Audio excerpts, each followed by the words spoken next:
Hello everyone, আসসালামু আলাইকুম। আশা করি সবাই ভালো আছেন। আলহামদুলিল্লাহ, আমরা অনেক ভালো আছি। তো বৃষ্টির দিনে একটি বৃষ্টির খাবার নিয়ে আসলাম। এই খাবারটা হয়তো বৃষ্টির সময় খায়। তো আম্মু খই ভাজতেছিল, তো ভাবলাম আপনাদের সাথে একটু শেয়ার করি, তাই ভিডিওটা করা।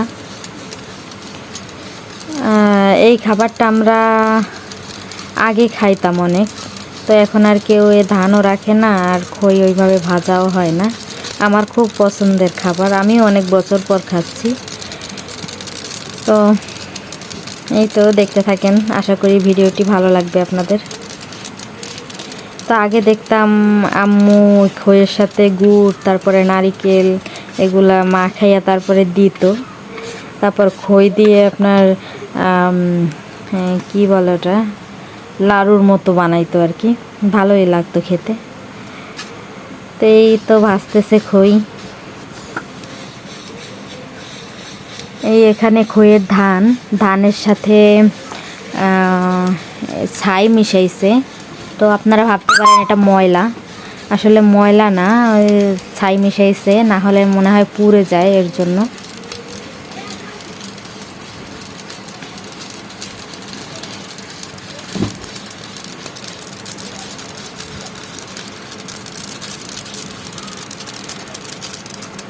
আসলে অনেক কিছুই হারাই যাইতেছে, যেগুলো আমরা আগে খাইতাম।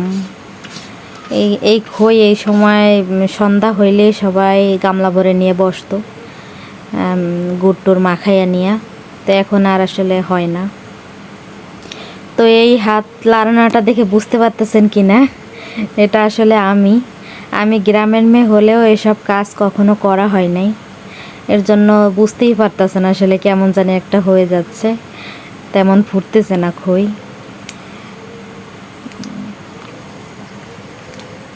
চেষ্টা করতেছি, আসলে এগুলা কখনো ভাজিও নাই, আর এখনো ভাজা হয় না। তো ফুটছে, তো আমি আম্মুরে বলতেছিলাম যে আম্মু ফোটে না কেন, তোমার হাতে তো কি সুন্দর হইলো। আম্মু বললো যে তুই তো সলাই ভালো করে ধরতে পারো নাই, মানে আমি সোজা করে ধরছি, এটা একটু মানে ছড়াইয়া ধরা লাগে, তাইলে ভালো হয় আর কি। তো চেষ্টা করতেছি, আগে করি নাই এখন করি আর কি।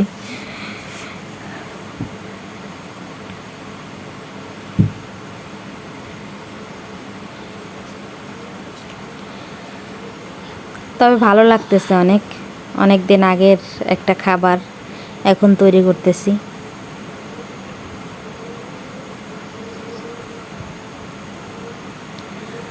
তো আশা করি আজকের ভিডিওটি আপনাদের কাছে ভালো লেগেছে। যদি ভালো লাগে ভিডিওতে একটি লাইক দিয়ে চ্যানেলটি সাবস্ক্রাইব করার অনুরোধ রইল। তো ভালো থাকবেন সবাই। আল্লাহ হাফেজ, আসসালামু আলাইকুম।